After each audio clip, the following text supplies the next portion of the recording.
Welcome back to the Lantern Rouge YouTube channel and to highlights of Stage 6 of the Volta Catalunya 2021. A day that could have been one for the break or one for the sprinters. 194-kilometre stage from Tarragona to Mataró, again with over 2,500 metres climbing that would make it difficult for the sprinters. The first major climb wasn't particularly steep. 3Ks at 6% was the hardest section in the middle, and then the last climb was 2.5Ks at 4.5%. So it was definitely a day for the sprinters that we do have here in this race. Not the deepest field, but we do have Peter Sagan. So the big question was whether the teams interested in the sprint could control the inevitable breakaway attempts. The early break had Tejada, Duchesne, Strakov, Skilmoser, Jensen, Mohoric. Once again, he's been in so many breaks this week. But Bora Hansgrohe and UAE Team Emirates had this breakaway in control pretty much all day, Schelling pacing on the front for Bora. They were also assisted by DSM riding for Max Canter, their quick man, and UAE Team Emirates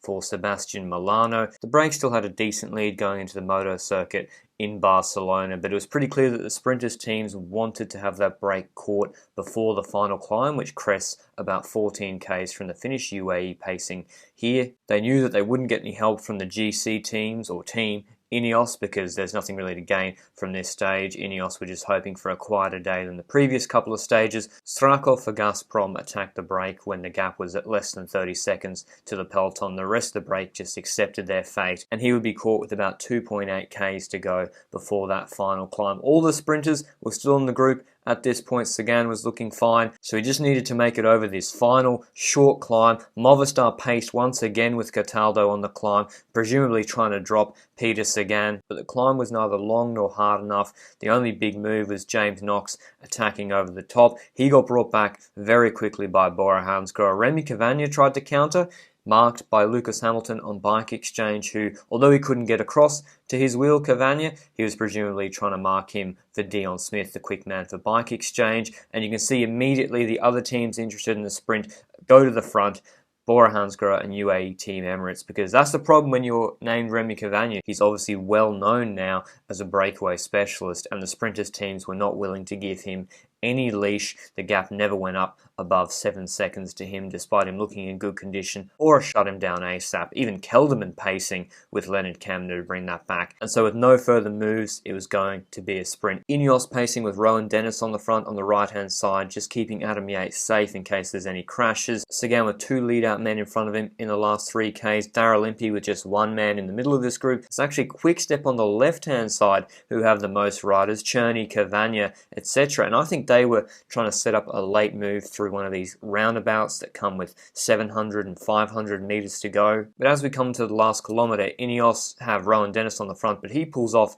pretty shortly. And so pretty soon the quick-step rider on the front realizes that he's got none of his teammates behind him. He's going to pull off. Daryl Impey's third wheel with Peter Sagan and Milano fighting for his wheel, 4th and 5th wheel behind. And when Israel Startup Nation's last lead-out man pulls off, there's going to be a lack of control, which is going to allow attacks to come before that last roundabout. Daryl Impey and Sagan obviously aren't going to follow any moves or kick from this point and burn their sprint. So it's actually Lobato, who was supposed to be leading out, you'd think, for Soto, who was on his wheel, who lets his wheel go, who attacks into this last roundabout, but he's marked by Remy Cavagna. Lobato won the Sterling stage in the Tour Down Under in 2015, stage 2, a similar rolling course with not a deep sprinters field, but Cavagna was having none of it. Perhaps this was the move Cavagna was hoping to have made, and he's being chased down by Max Canter, eating wind, and this is why positioning was crucial in this sprint. Canter had no lead-out men. He's been forced to go on the front and close down Cavagna, so his sprint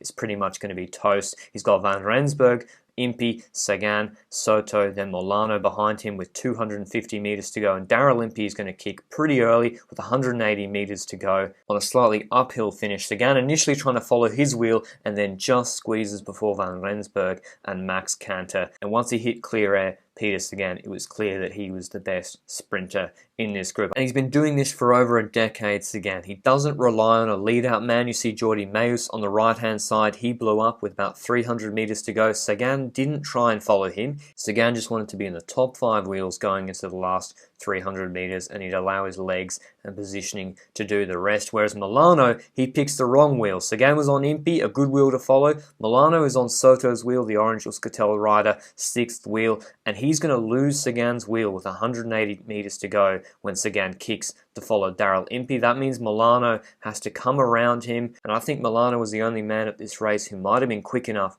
to beat Peter Sagan, but his positioning wasn't good enough. The only way Sagan could have lost this sprint is if that gap closed between Van Rensburg and Canter, but in vintage Sagan fashion, through the eye of the needle, he goes and jumps away from Daryl Impey, who'd already been sprinting for 100 metres at this point. And Bora Hansgrohe have to be so happy with how this Catalunya has gone. Kelderman on GC has performed way above expectations, given the severity of his crash just recently. Kemna taking a big stage win yesterday, and now Peter Sagan. He wasn't even supposed to be here. COVID derailed his preparation, so he came to Catalunya to get some more racing in the legs, and he takes his first bunch sprint victory in nearly 2 years, the last one being in Stage 5 of the Tour de France ahead of Wout van Aert, Trentin and Van Avermaet in 2019 in the green jersey. But let's hear what he had to say after the stage. Well, a little bit, yeah, we planned to control the race from the start, and I have to say thanks to all my teammates, Bora Hansgrohe, and everyone that they controlled the race from the start until the end, and it was very fast and great race today. Thank you. Yeah, well, it was pretty hard from the start. Yeah, after Tirreno, Milan-San Remo, without some longer break to come here, I'm a little bit tired now, but still I'm very happy for this victory. It's a good start for the season, and also especially after what I passed last 2 months before came here. It was not easy, and yeah, now it looks nice. Let's have a look at the final top 10 on this stage. Peter Sagan obviously taking out the stage, Daryl Impey second, Sebastian Milano third, Van Rensburg fourth, Camp, Venturini, Canter, Almeida, Valgren and Van Gils making up the top 10. No movement on GC today. An easier day for Ineos. Adam Yates still leading GC over Richie Porte and Geraint Thomas by 45 and 49 seconds respectively, making up the Ineos 1, 2, 3 on the podium. Stage 7, the last stage of this race, is the traditional Barcelona circuit, 132.5 Ks, and they do 5 laps of an 8K circuit that includes this nasty little climb around the Montjuïc Castle. And this stage has to be all about Movistar and Alejandro Valverde, number 1, congratulating Sagan. Movistar have tried a few things in this race. They dropped Sagan in stage 1, but then didn't get a result there. It's their home race. Marc Soler and Enric Mas have been a little bit disappointing. So this stage 7 has to be all about Alejandro Valverde. He's 14 seconds behind Geraint Thomas on GC. He's won this stage before back in 2017. Movistar have to ride 100% for the Valverde stage win today to take the 10 bonus seconds and hopefully gap Thomas so they can also get Valverde on the GC podium. But otherwise, I'll see you with the highlights of stage 7, the last stage of this very entertaining Catalunya tomorrow. Ciao.